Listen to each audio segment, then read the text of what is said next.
दोस्तों, अमिताभ बच्चन हिंदी सिनेमा का एक ऐसा नाम है जिनके बिना हिंदी सिनेमा अधूरा है। अद्भुत व्यक्तित्व, जानदार आवाज, चेहरे पर तेज, इन सब गुणों के कारण अमिताभ बच्चन आज भी लोगों के दिलों पर राज करते हैं। अमिताभ बच्चन का जन्म 11 अक्टूबर 1942 को उत्तर प्रदेश के इलाहाबाद जिले में हुआ था। उनके पूर्वज भी उत्तर प्रदेश के प्रतापगढ़ जिले से इलाहाबाद आए थे। उनके पिता श्री हरवंशराय बच्चन जाने माने हिंदी कवियों में से एक थे। उनके पिता सांस्कृतिक रूप से समृद्ध उत्तर प्रदेश के अवध जिले के रहने वाले थे। अमिताभ बच्चन आज भी अपनी सबसे बड़ी उपलब्धि हरवंश राय बच्चन का पुत्र होना मानते हैं। उनके पिता अनुशासन प्रिय, स्वतंत्र विचारों वाले व्यक्ति थे। उन्होंने अपने पुत्र के हर फैसले में उनका साथ दिया। अमिताभ बच्चन की मां का नाम तेजी बच्चन था, जो कराची के सिख परिवार से थी। वह भी पाश्चात्य विचारों वाली महिला थी, लेकिन उन्हें अपनी मान्यताओं पर दृढ़ विश्वास रहा था। उनके माता पिता दोनों अलग अलग सांस्कृतिक पृष्ठभूमि से संबंधित थे। यह अलग अलग संस्कृतियों का मिश्रण अमिताभ में साफ देखने को मिलता है। अमिताभ बच्चन के माता पिता ने शुरुआत में उनका नाम इंकलाब रखा था, क्योंकि स्वतंत्रता संग्राम के उस दौरान में इंकलाब जिंदाबाद का नारा खूब जोरों पर था और उनके पिता इससे प्रेरित थे। लेकिन हरवंश राय बच्चन के मित्र सुमित्रा नंदन पंत के सुझाव पर उन्होंने अपने पुत्र का नाम अमिताभ कर दिया, जिसका मतलब होता है एक ऐसा प्रकाश जिसका कभी अंत न हो। हालांकि उनका उपनाम श्रीवास्तव था, लेकिन अमिताभ के पिता अपनी सभी कविताओं में अपना छोटा नाम बच्चन लिखा करते थे, जिसके कारण अमिताभ के आगे भी उन्होंने बच्चन नाम दे दिया। अमिताभ बच्चन की प्रारंभिक शिक्षा इलाहाबाद में ही हुई। उसके बाद अमिताभ ने नैनीताल के एक हाई स्कूल में, एक बोर्डिंग स्कूल में आगे की शिक्षा प्राप्त की। अमिताभ विज्ञान से इतने प्रभावित हुए कि उनमें वैज्ञानिक बनने की इच्छा जागृत हुई। साथ ही साथ वो स्कूल में होने वाले नाटकों में भाग लेते रहे। इस तरह उनमें एक कलाकार की प्रतिभा आरंभ से ही थी। पढ़ाई के बाद अमिताभ ने दिल्ली में कई जगह नौकरी की तलाश की, लेकिन आसान रूप नतीजे नहीं मिले। यहाँ तक कि आकाशवाणी में भी उन्हें आवाज भारी होने के कारण नौकरी नहीं मिली। कुछ हाथ न लगने पर उन्होंने बंबई में अपनी किस्मत आजमाने का फैसला किया, जो उनके जीवन का निर्णायक मोड़ साबित हुआ।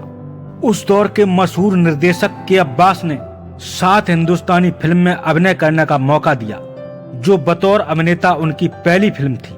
लेकिन दुर्भाग्यवश ये फिल्म सफल नहीं हुई। अमिताभ ने हिम्मत नहीं हारी और प्रयास जारी रखा। पहली फिल्म के बाद भी अमिताभ की लगातार कई फिल्में फ्लॉप हुईं।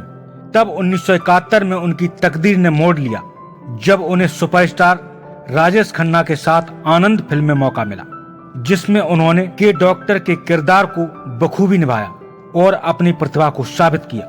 1973 में आई जंजीर ने अमिताभ की तकदीर बदल दी। यह उनकी 13वीं फिल्म थी। अमिताभ इस फिल्म से एंग्री यंग मैन के नाम से जाने जाने लगे और एक नए नायक का जन्म हुआ। 26 जुलाई 1982 में कुली फिल्म के दृश्य फिल्माते वक्त शूटिंग के दौरान पुनीत इस्सर के साथ एक फाइट सीन करते समय उन्हें पेट में बहुत गजब चोट लगी। अमिताभ के सभी चाहने वाले लोग अमिताभ की लंबी उम्र की प्रार्थना करने लगे, व्रत करने लगे और कई लोगों ने तो हवन भी करवाए। इस मुश्किल घड़ी में लोगों की दुआओं से वो बच गए। 1984 में उन्होंने फिल्मों से ब्रेक लिया और राजनीति में अपनी किस्मत आजमाई। राजीव गांधी ने उन्हें 8वीं लोकसभा चुनाव में इलाहाबाद की सीट दी और बड़े अंतर से उन्होंने उत्तर प्रदेश के पूर्व मुख्यमंत्री बगड़ों को हरा दिया। हालांकि उन्हें राजनीति रास नहीं आई और 3 साल बाद ही उन्होंने सांसद पद से त्यागपत्र दे दिया।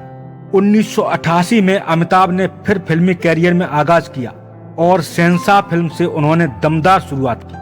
ये फिल्म तो बॉक्स ऑफिस पर काफी हिट रही, लेकिन इसके बाद ही फिल्मों में उनका जादू फीका पड़ गया। इसके बाद साल 2000 में मोहब्बतें से एक बार फिर अमिताभ लौटे। इस फिल्म में उनके किरदार को खूब सराहा गया।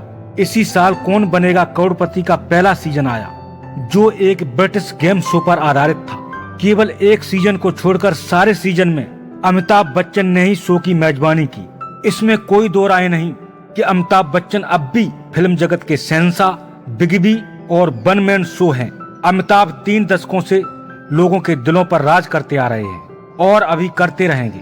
अमिताभ जी की प्रसिद्ध फिल्में अमिताभ जी की प्रसिद्ध फिल्में हैं सात हिंदुस्तानी, आनंद, जंजीर, अभिमान, सौदागर, चुपके चुपके, दीवार, शोले, कभी कभी, अमर अकबर एंथोनी, त्रिशूल, डॉन, मुकद्दर का सिकंदर, मिस्टर नटवरलाल, लावारिस, सिलसिला, कालिया, सत्ते पे सत्ता, नमक हलाल, शक्ति, कुली, शराबी, मर्द, शहंशाह, अग्निपथ, खुदा गवाह, मोहब्बतें, बागबान, ब्लैक, वक्त, सरकार, चीनी कम, भूतनाथ, पा,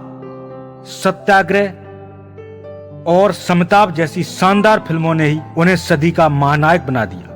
तो दोस्तों, ये कहानी थी बॉलीवुड के शहंशाह अमिताभ बच्चन जी की, जिन्होंने अपनी प्रतिभा की दम पर समस्त हिंदुस्तानियों के दिलों में अपनी जगह बनाई। तो दोस्तों, अमिताभ जी आज भी सुरक्षित हैं, स्वस्थ हैं। उनके स्वास्थ्य के लिए हम भगवान से सदैव कामना करते हैं। तो दोस्तों, इन्हीं शब्दों के साथ हम अपनी बात यहीं पर समाप्त करते हैं। धन्यवाद दोस्तों। जय हिंद, जय भारत।